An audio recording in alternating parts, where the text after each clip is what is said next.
Uh, this is an in-depth explanation of everything concerning biker, because some of you people really suck at the biker fight, and it really annoys me. And other people keep asking about the warp and stuff, so here it is all. Yeah, first of all, biker. He's on a cycle. He rotates around you, and then he pulls his cleaver on you. We already got a clank. We'll get to that. What you probably want to learn. You probably want to just do him often enough to get a feeling about the timing. But what I do is I look at his rotation, because before he pulls his cleaver for a melee attack, he rotates about half a rotation. So he does that twice. And the next one is longer. I think it's about 3/4 of a full rotation before he stops for a second, half second maybe, and then throws. Another thing he can do, which is the only RNG he has, is changing his direction randomly. Maybe we'll get it. No. Oh, there he did. So this can fuck people over sometimes, but it shouldn't be a problem because, as we'll soon see, it's easy to take care of that. Next on the list, an important tip for anyone who's new to this: don't run from him all the time. If you just keep running like this, actually, I actually can't do it. People like doing this, and then they have no control over him at all. And then then they are in this situation where they have the wall in the back, and him throwing the cleaver from a relatively short distance. There's no need to do that. You don't need to run. You can just stand. It's much nicer to just stand around and control him from the middle. When you're in the middle, you can go in any direction as well, so you're relatively safe here compared to other places.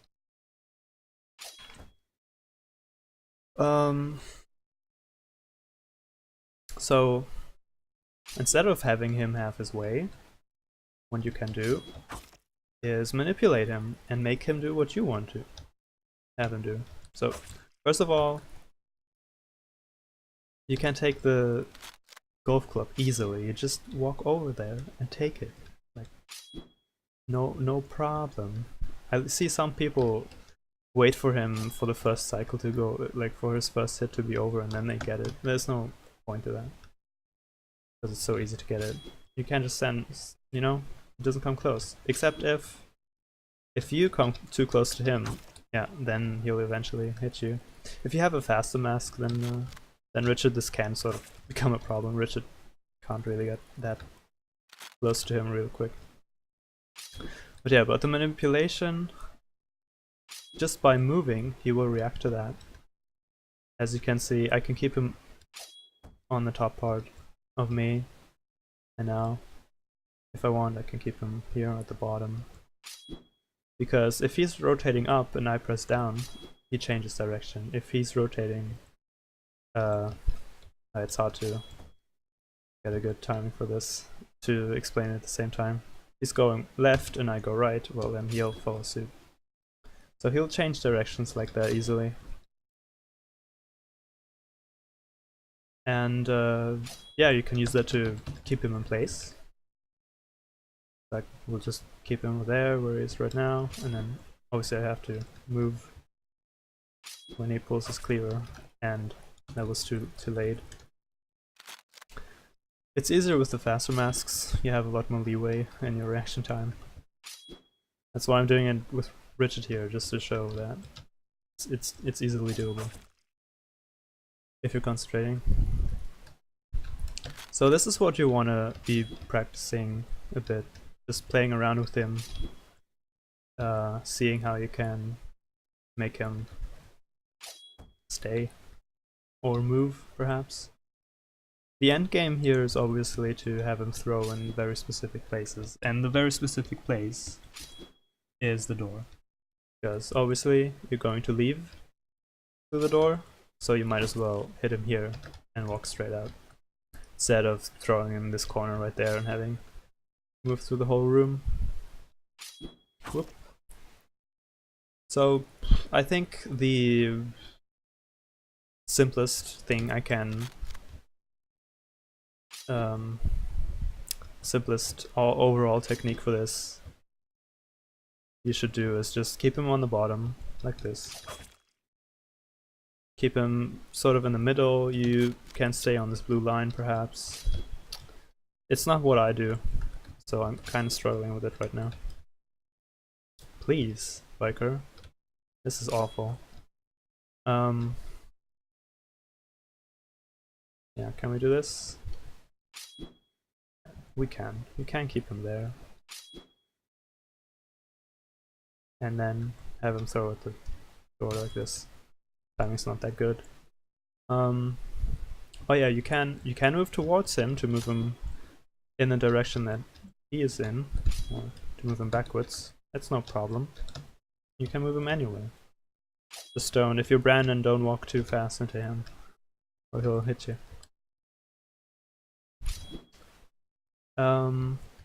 The door has one other advantage, except for being fast.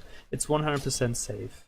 Because when I said the only RNG here is his random movement, which I should have mentioned, by just deciding that you move him instead, well, he won't have the time to change his mind by himself. He'll just have to constantly react to what you're doing. So you'll never get into the situation where he changes direction and sort of throws you off. That won't happen if you just keep tapping up and down or something, because he'll constantly shift with you.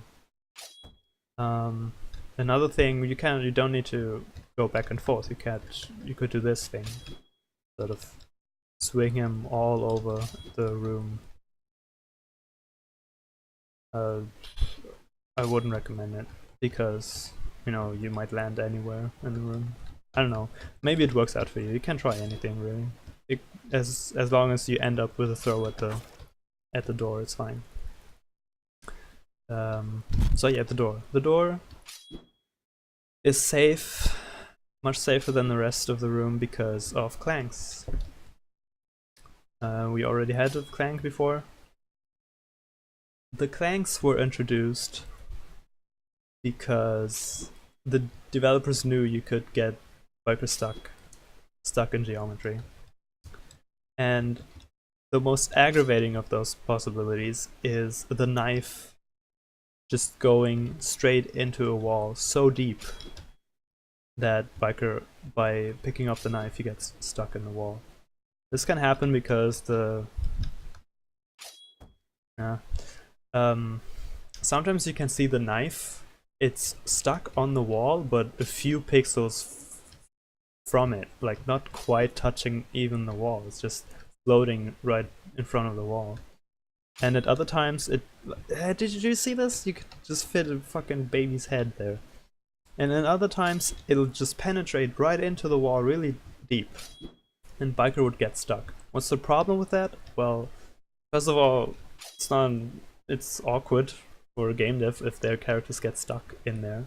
But also, if it's after the second hit, or before the second hit, so you get stuck and then you kill him and then you start the execution, you get stuck in the wall, and when you get out you warp, which we'll talk about. So that's why whenever the cleaver penetrates the wall too far, it'll clank. The dude, he'll pick up the knife immediately. Fucking stop messaging me on Steam right now. Fucking hell. Well, yeah, it'll just clank off the wall. He'll pick it up and kill you. There's nothing you can do about it. I don't know why. The developers decided you should die because they are too dumb to make their game work. So here we are. But You can...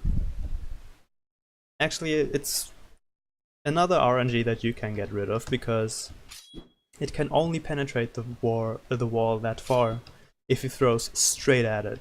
If he throws at an angle, it'll never go that far into the wall. So you're fairly fine if you just have him go at really shallow angles.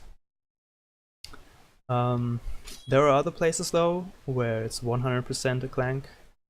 For example, yep, there, the desk, because obviously if he were to pick it up there, he gets stuck in the desk. Same problem, the whole desk is a clank zone. Don't have him throw at the desk, don't have him throw to the bottom at all, because there's no point. There's no good reason to have him throw down. So yeah, stay away from there. And also stay away from the corners, because the corners are clank zones. Not the whole corners. Only in this corner, only the right side, not the top. On this one, only the top, not the left. And so on. Because after the second hit, when you hit him, he lies on the floor and you can execute him. He turns to the left. He makes a turn to the left. So if he's standing here and you hit him, he'll turn up and go into this wall.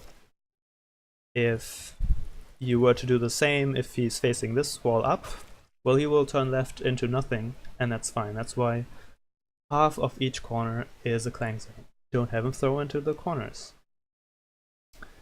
Don't have him throw into the corners. And one more thing. Oh, that's it actually. Those are the three possible ways of clanking. So have him throw at the door. Well, you can't get a clank on the door because it's not a corner and it's not a desk. And also, if it penetrates the door that far, there's no check on it in contrast to the walls. If it penetrates the walls, it'll clank, but the check doesn't exist here, so it'll just go through the wall, through the door if it has to.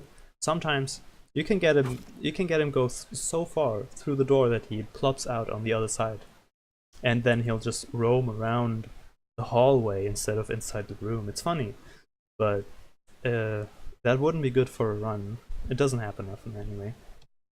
So in any case, you can't get a clank, so whenever you can, have him throw at the door. Optimally the middle of the door, the center of the door, because if you're too far to the sides, the cleaver hitbox, it might not look like it, but it might just hit just the pixel of the... Like here, it looks like it's in the door, but it hits the wall just slightly, so it could theoretically clank still. So just go straight for the middle of the door. Once you've practiced it, you'll be relatively good at this.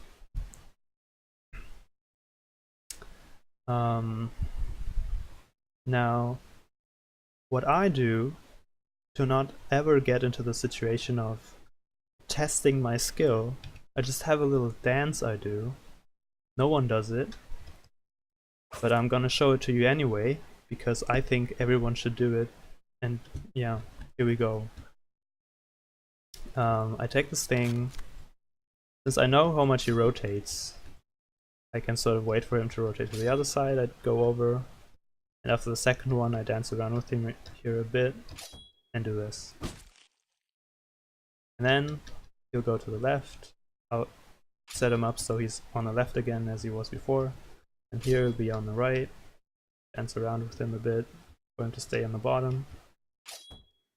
And that timing wasn't good, but the throw was very shallow, and I will never get a clank like this. I can recommend this. I never died to Biker, even though I died to him like 1,000 times now. That's because, you know, I wasn't doing my strat, and my strat is really good. There's really nothing else you need when you have that. And it makes use of the rotation. It has obvious visual cues, since I wait for him to be on a specific spot, and I know he'll do the melee attack. It's all good. Do it.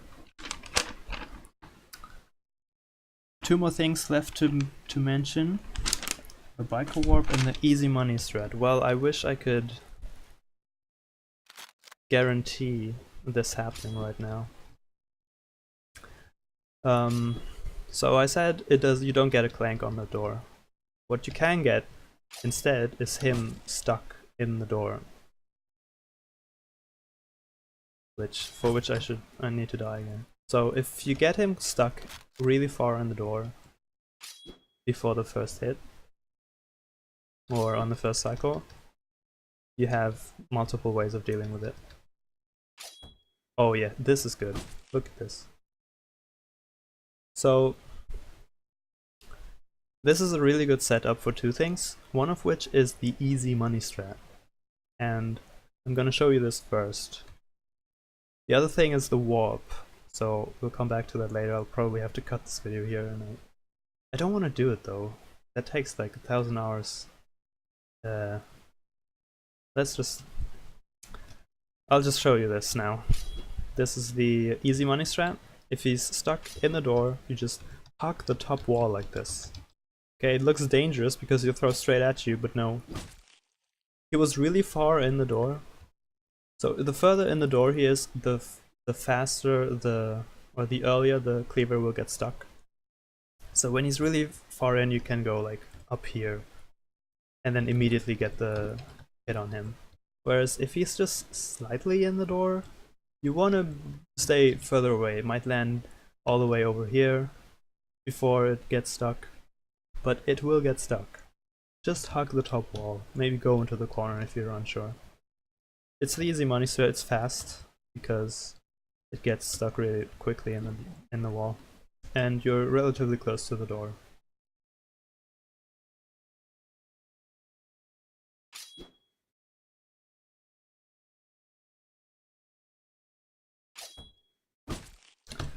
Alright, so now we'll definitely have him stuck in the door.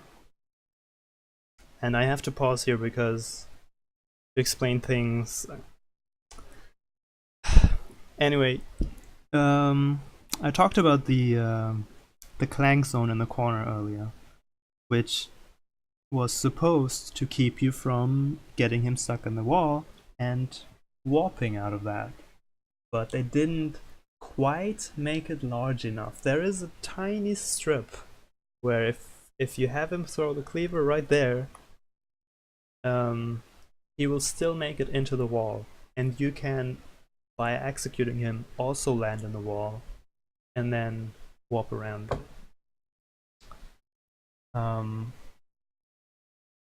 The visual cue for where to be is, for me personally, I have the golf club pointing down. So I look to the left, I have the golf club pointing down, and then my right shoulder shouldn't be on top of the second tile from above. So there's one row of tiles, black tiles, and then there's a second row of black tiles, and I just barely touch the second row with my right shoulder, or just a bit lower than that works too, but no, not a bit higher than that. There's another visual cue you could use: your eyes compared to the things on the wall. Snowfest does that. I don't, so I don't know exactly how that looks. But yeah, you have some visual cues to know where you should stand. You have some pixels to work with, and theoretically it makes a difference, but in short, I would say no one really knows the specifics. Anyway, what you want to do, stand about here, wait for him to do both of the melee attacks, and then just go out of the way when he throws. Okay, and then you execute him, then you hit him, and he'll get stuck here, turn around. Again, as I said, it should theoretically make a difference how far up the knife is, because it makes a difference, like it'll change how far into the wall you'll walk. And his rotation also makes a difference. If the cleaver is really far down and you let him rotate with his face pointing down, you might not even go into the wall because the point of rotation is not where you land on top of him, blah blah blah. So playing around with which direction he's facing could make a difference as to how you warp, but no one has any specifics and any numbers, so in theory I would just say you shouldn't give a fuck except you want to do speed science. So in the end what you do is you step on top of him, bam, you go outside of the elevator and restart your run, because Hotline Miami is fucking garbage. But if you're on a bad run, you land inside the elevator and save about, I don't know, 7 seconds maybe? No, 5, I don't know. It's something stupid, okay? But it looks really cool, so that's why we do it. Never do it on a good run. Your good run will always die. I've seen Jack and Tar's runs die to this many times, and it got really, really sad because I wrote in chat he should do it, and then his runs died, and I was not sad because, you know, it wasn't my run. This only works in any percent, because if you do the skip, for some reason it works just as I showed. You land right here outside the elevator or inside the elevator, so in this sort of general area. However, in New Game Plus All Levels, or any category which doesn't do the skips, some flag on neighbors is checked that changes this behavior for no fucking reason, but it changes it nonetheless. You might land anywhere. So usually you'll do this and you land somewhere in the middle. It'll go like in this direction. Generally you'll go down. Sometimes you can go to the right, and as you can imagine, if you go to the right, you might land in this this hallway right here. I've landed here sometimes in this hallway. You can go straight down to this hallway in NG plus all levels. Those are really rare cases. In most cases, you land inside the room and just have wasted some time. So I would recommend, obviously, in NG plus all levels to do the easy money strat, where you just have them get the knife stuck on the wall, and in any percent, well, you could do that too on good runs, and on bad runs where you say, I want to save these 5 seconds or I'm gonna reset, you should go for the warp, because it has a 50-50% to land in the elevator. So yeah, that's about it. Good luck.